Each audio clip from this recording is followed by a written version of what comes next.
Welcome back to Business AM. You're watching Metropole Television. My name is Simba Elijah Charles Kiage. This is the Economic Review, where we're telling you exactly what it is that you're waking up to this morning. And we're talking about the biggest economic headlines that you're waking up to this morning. Now, remember, it is Monday. So what we've done is that we've summed up your week together now. So then now we tell you exactly how it is that you're starting this week today, which is Monday.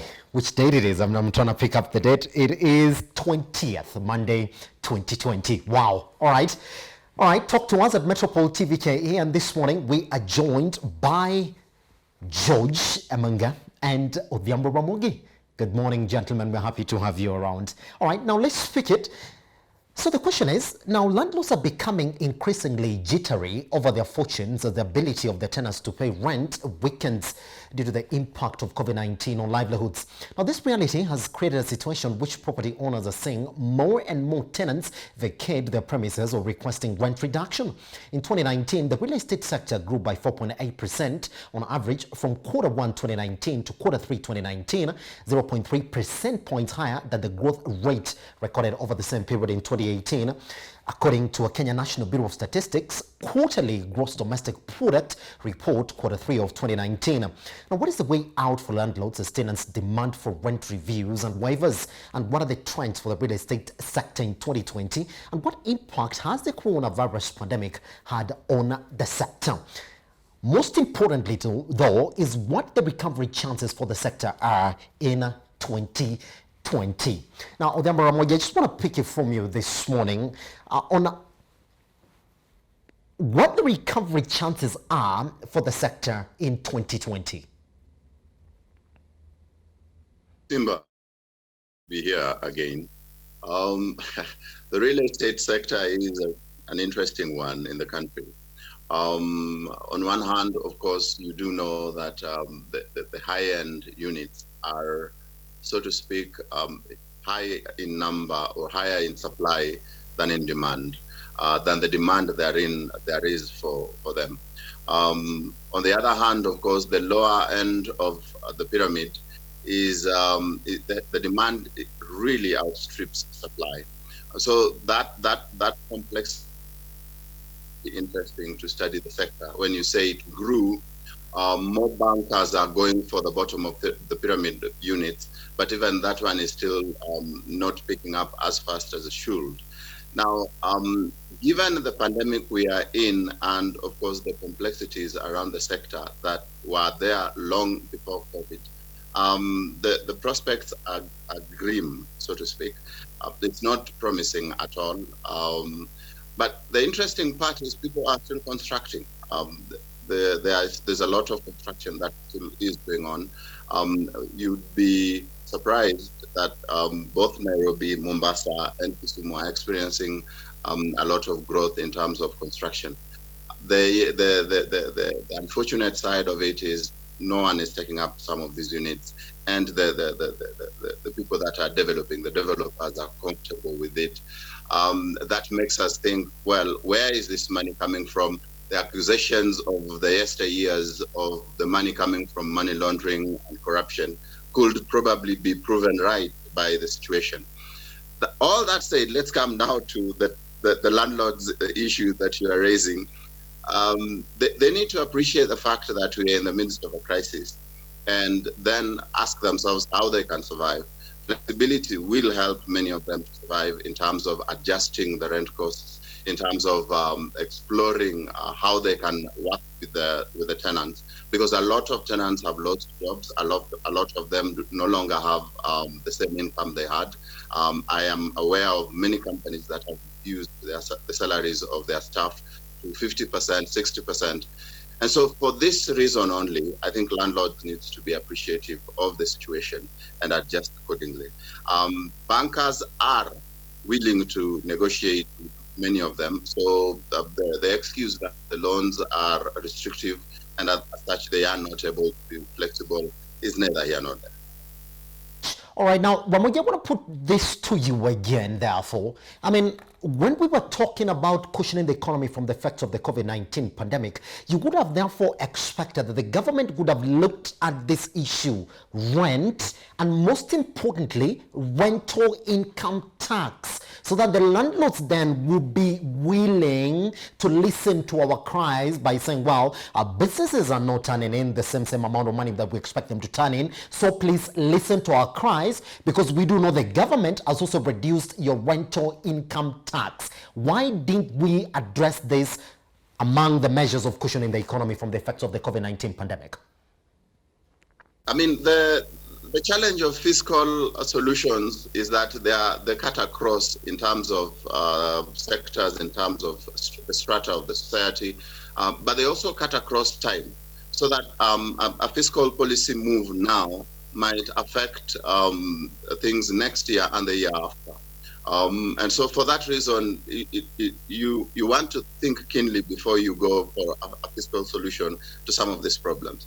And this is why the proposal was, let's think economic stimulus package, let's think funding, let's think giving loans to some of these people, so that then you restrict it to those who are really in need of this support. Because a fiscal move of that caliber would mean then that even those who don't need this kind of support, the one that we were alluding to before, the guys who can afford to have their houses empty for 5 years and they don't mind, they will also benefit from this fiscal move, and the government badly needs that income, that revenue from the taxes. And so for that reason, it is important then that, on the contrary, they put a fund for landlords, so that if for any reason the landlord is in dire need, then they can apply for a loan so that it is payable. There's a sense of responsibility for it. Even if it's 0%, it makes it helps to control the situation, and it mitigates against the after effects of such a move. And so yes, it's important that we do not go the fiscal way, at least as yet.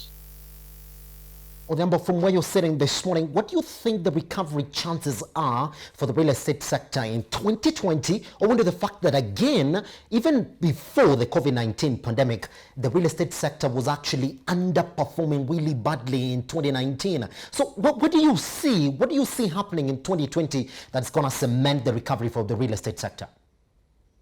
I mean, the picture I was trying to paint when I was doing the overall analysis was that it's a mixed fortune cookie, so to speak, because on the one hand, the high-end guys, they should just forget about their money for the next 2 or 3 years. Guys who are building in Lavington, Kilimani, it's going to be a bit difficult for them.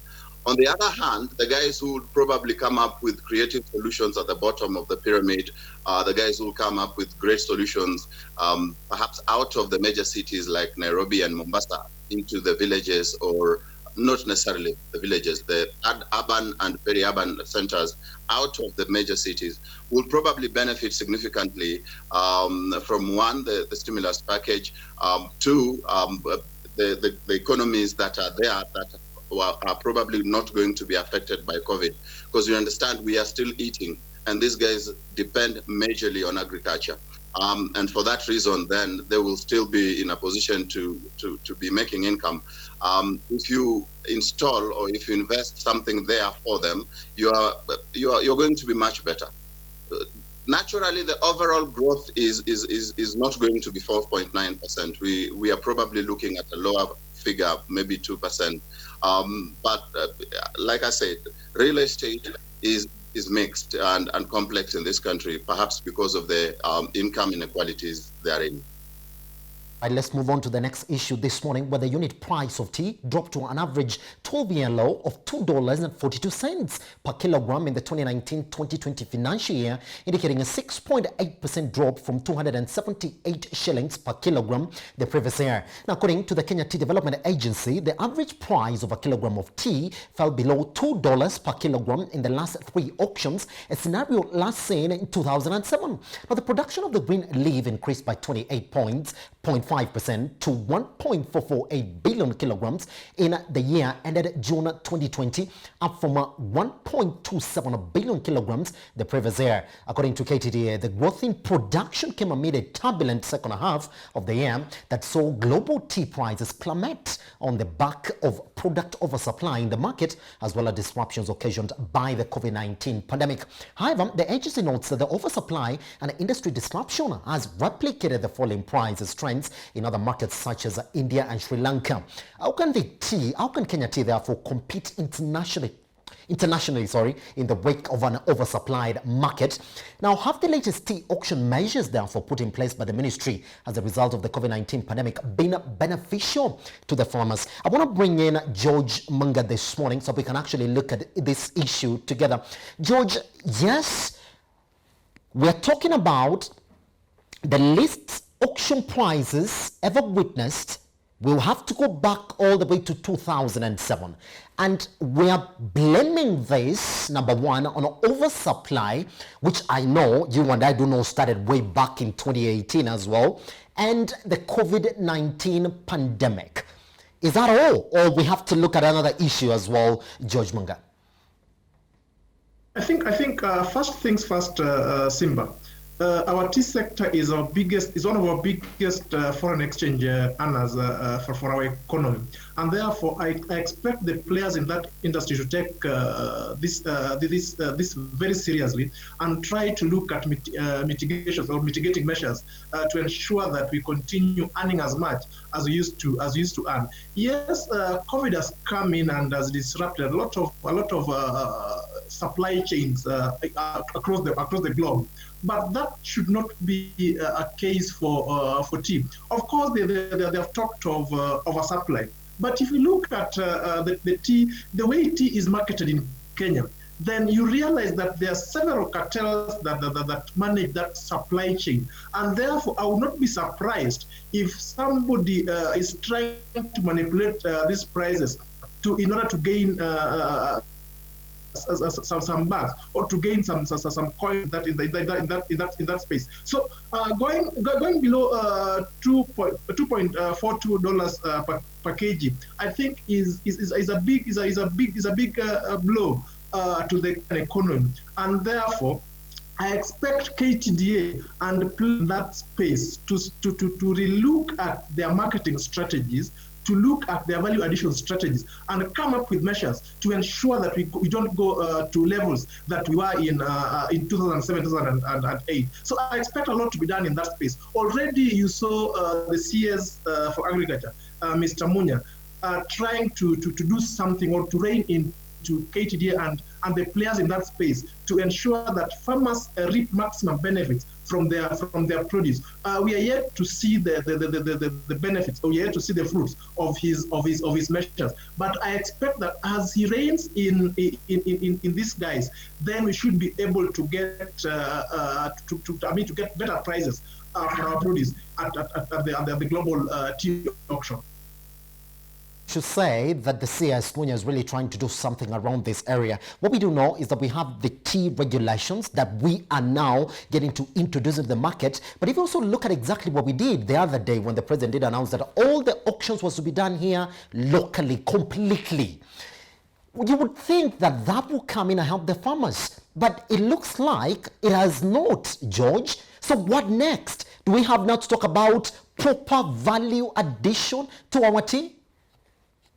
If you look at our tea sector and you compare it with our coffee sector in the 70s, 80s, and 90s, initially government regulated these two sectors, but later the tea industry was liberalized, meaning it was passed on to private players. The argument then was that if you put aside government bureaucracies and transfer the responsibility of handling tea marketing to private individuals, then farmers would reap maximum benefits from their produce. But that has not come to pass, or farmers have not seen the benefits of this. Of course, in the first few years, tea prices were quite high, and farmers got benefits. But as we went along, cartels came into the tea marketing value chain, and we started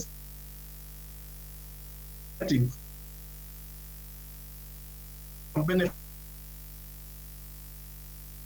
So your the part. All right, I think we seem to have lost George there momentarily. Let's just try get that reconnection back so that we can actually get back to that issue. But looking at exactly how tea auction prices are now recording the lowest price levels since 2007. And I don't know whether, George, you have me back. You were actually talking about how the government has tried now to sort of liberalize this space. I mean, the tea sector. Can you get me now? I get you. Getting me? Yes, I can get you, George. I was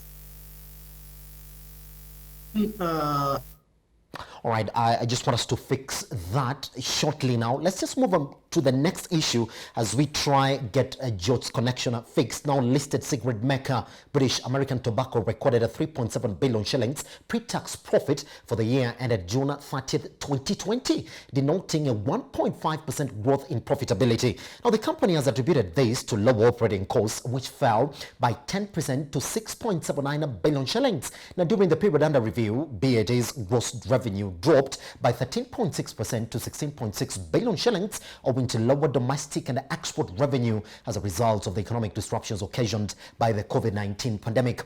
During the same period, the company's revenue contribution to the government also reduced by 1.9 billion shillings to 71.4 billion shillings. Now, the decline was a result of lower domestic revenues and tax rates changes effected by the government to mitigate against the effects of the COVID-19 pandemic. According to the tobacco company's management, the government losses an estimated 2.5 billion shillings annually in excise revenues, with data indicating that illegal tobacco trade in Kenya accounted for over 12% of the market at the end of 2017. Now, the board of directors have, however, approved an interim dividend of 3 shillings and 50 cents per share for the year ending 31st December 2020. Now, what impact has taxation had on the performance of the industry, and what has been the effect of the COVID-19 pandemic so far on the industry's performance? Now, Ramogi, just before we come to that issue, I just want to come back to you, therefore, so that now we can actually get to look at this. Now, they're saying that you tax us more, then you also improve the illegal sector, which they're saying is contributing 12% to this industry. How true is that? And is that an indication really for the government to rethink their taxation regimes into this industry? Thank you. Sorry. Both BAT and EABL produce what they call the SINs, and as such, they have the SIN tax on them. Every budget read has the BAT and EABL being taxed more, including the one passed. The complaints have always been that, of course, the taxation is too much. But I remember when the budget had been read this year, and the minister and his PSS were subjected to a few media questions, and they were asked a question on the tobacco tax.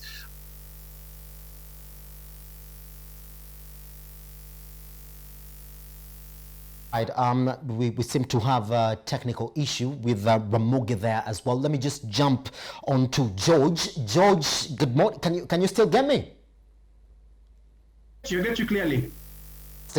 Before we jump into this one, I just want to take you back to your other issue for KTDA as well. You were telling me how the government has been trying to come into this space for the tea sector to sort of streamline it. I was telling you that CS Munya has come in very strongly into the tea sector, trying to streamline it. But I would want him to tamper government regulation with private sector regulation, because sometimes government bureaucracies, sometimes those inefficiencies are loaded into the eventual cost of production, or the eventual prices of our export outside there. So I want him to rein into KTDA and the marketing chains and the value chain, so that farmers reap maximum benefits from their produce, but it should not come into that space. Government inefficiency that will disrupt the value chain as it is today. I think KTD has done well. Only that the only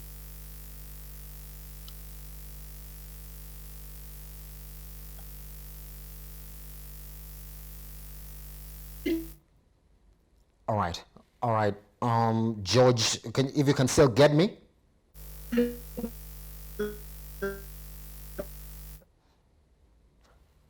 All right, let's just move off to Odhiambo this morning. Now, Odhiambo, you were just clearing on that. You're also sharing your sentiments on this issue for BAT.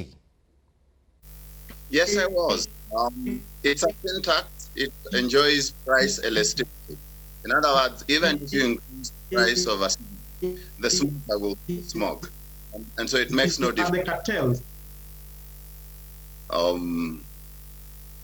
Kiage, can you hear me? Move on. Yes, I can hear you. I think Hello, Kiage, can you hear me? Can get you clearly, sir. Yes. So my submission was that the tax action, I mean, is necessary. The government needs income.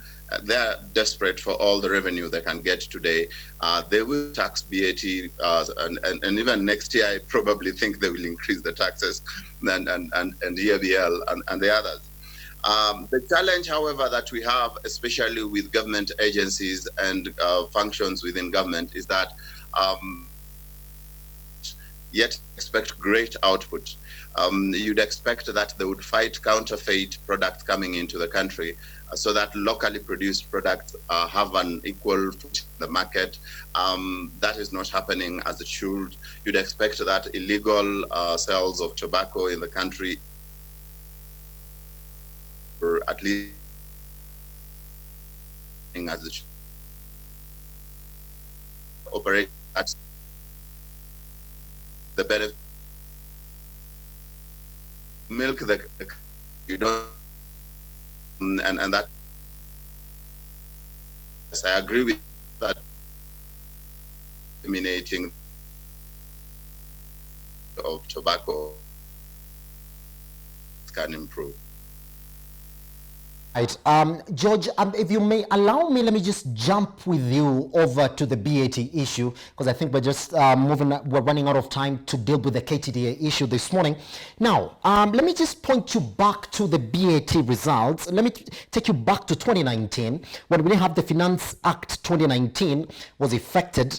Prices for all the products were raised by nearly 15 shillings per packet, and the Finance Act 2019 raised the duty charged on cigarettes by 14.1%, which was effective last November and actually came into effect as of January 2020. Now, smuggling of cheap products from neighboring countries, it raised 25.5%. You can actually see that. Now, let's talk about where they were. Their revenues have been increasing, but what they're complaining about is their profits. They're saying yes, because the products are expensive, we are selling them at that price, and our revenues are increasing. But when you factor in this tax, then our profits have always been diminishing. If you go back to 2019, when the Finance Act was instituted. Is that enough a cry for them? At the end of the day, somebody sitting at Cairo will say, wow, it's a performing industry, despite or regardless. Companies BAT attract very heavy taxes because they are considered hobby industries, just as you have said. But going back to their performance, I think BAT has posted one of the strongest performance over the last 3 years. If you look at their 2017, 2018, and 2019 revenues, they did 34 billion in 2017, 36 billion in 2018, and then 39 billion in 2019. As a 30th, very strong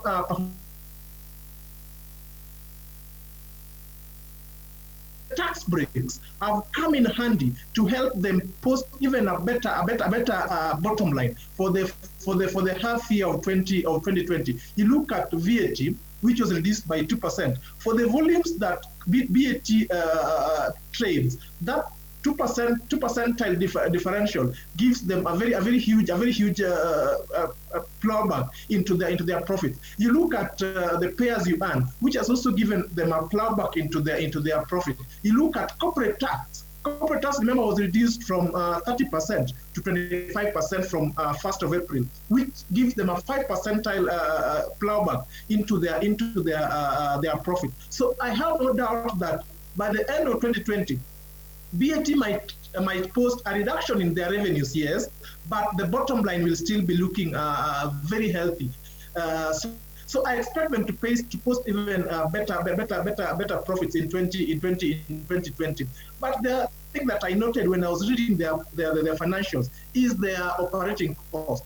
They have been reducing their operating cost from 2017, 2019 up to 2020, which is a good thing for them, meaning that the efficiency rates are getting better and better as we go as they go into the future. So I think this is a trajectory that the country should maintain, so that they post even better profit. They have posted earnings per share of 18 in 2017, 18.2 in 2018, and around 19 in 2020. So I expect their earnings per share in 2020 to even be much better. So I think BAT is one of the companies that is going to reap big in the ESP1 that the government floated out earlier this year, and I expect them to post a profit of above 4 billion in 2020. Is that for them, they've actually did announce, despite them crying about their marginalized profitability, they did announce a dividend of 3 shillings and 95 cents at a time when we're seeing even bigger corporations actually cancelling their dividend payouts. Good. Let's have a move off to the last issue this morning. Now, according to global ratings agency Standard & Poor's, S&P, the outlook on Kenya's economy to negative from stable is lower, leaving the country's chances of tapping cheap credit in the international financial market. Now, the agency pegged its decision on a projected significant slowdown on Kenya's GDP growth this year due to the ravages of the COVID-19 pandemic. Now, the negative outlook reflects Kenya's deteriorating fiscal and external position, although affirming the country's long-term foreign and local currency debt ratings at B+ 2B. A rating downgrade is significant because it may influence the country's cost of borrowing in the international financial markets. But what does this speak of a rating cut? All right. And Kenya is targeting to borrow a net of 347 billion from external lenders in the current fiscal year. Let's talk about the lenders demanding a higher yield from us, which may actually increase the cost of borrowing for the country as well. Now, Odhiambo Ramogi, I want to peg you in on this this morning. Yes, S&P has said, you're negative, but is that a surprise? Because we do expect that we are pretty much going to say these are the effects of the COVID-19 pandemic. Will that sell us to the international market? Well, on a light note, Simba, I'm happy that this has happened so that we don't borrow anymore. Or go and get another Eurobond, and then we have enough drama around where the money went. But on a more serious note, of course, it's worrying that our credit rating has gone down. It is not surprising. The economy was already performing badly long before the COVID-19 came along. It has come, it has ravaged tourism, it has ravaged services, it has ravaged the entertainment industry, the arts significantly. events, what they call the MICE industry is affected significantly. That means, therefore, that the government revenue is going to reduce. But even if this had not happened, the government itself has made some significant moves to try and help the economy to continue running. These moves are fiscal. It means then that their income is affected. As my colleague was mentioning, the corporate tax has been reduced, payee has been reduced and eliminated in some areas. This will affect revenue. And if it's affecting revenue, it means, therefore, that we are not able to carry the debt burden that we have. That makes us really a high-risk nation to lend to. And so then it's not surprising at all. Moving forward, what would be our options as a country as regards this? Of course, it means managing our deficits. And I think this song has been sung too many times. Parliament is singing it, and then when the budget estimates come, they still maintain the budget deficits. Because as long as you have deficits, borrowing is a must. You have to borrow to meet those deficits. And so for me, the next stop would be manage the budget deficits so that then we have a better financial position in the country. George, as we clear on this, I just want to bring you in for just 2 minutes on this. Now, I mean, why are we scared about this? Because we do know we are ranked as a lower mid-income economy. That's fine. We're trying to push ourselves to a mid-income economy. But we don't seem to get much of the benefits as what other lower economies now do get. Do you think that we could be arguing that the COVID-19 pandemic has pushed our economic status to a lower economy, where we can tell everybody that, well, should you demand much from us, we can't afford that just because of the COVID-19 pandemic? I think even our transitioning from low-income economy to a middle-income economy was controversial, Simba, if you remember. Remember the statistics that we used to push ourselves from the low-income economy bracket, the middle-income economy, were contested at certain point. But that notwithstanding, I think we have moved from there. There are benefits that come with an economy being a middle-income income economy when it comes to trade and when it comes to bilateral agreements. You can sit with other nations at a table and argue your case and push your case as peers at that level, which lower income economies cannot do. But I think as Kenya, we didn't do our homework well before we looked at the cost benefit analysis of moving from a lower income economy to a middle income economy.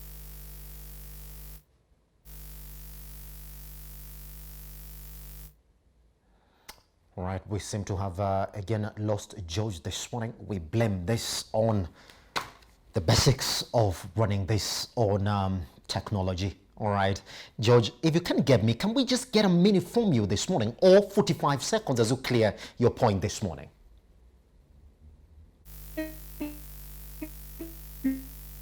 Not. All right, Odhiambo Ramogi and George Munga, thank you very much for joining us this morning. It was a pleasure speaking to you two gentlemen.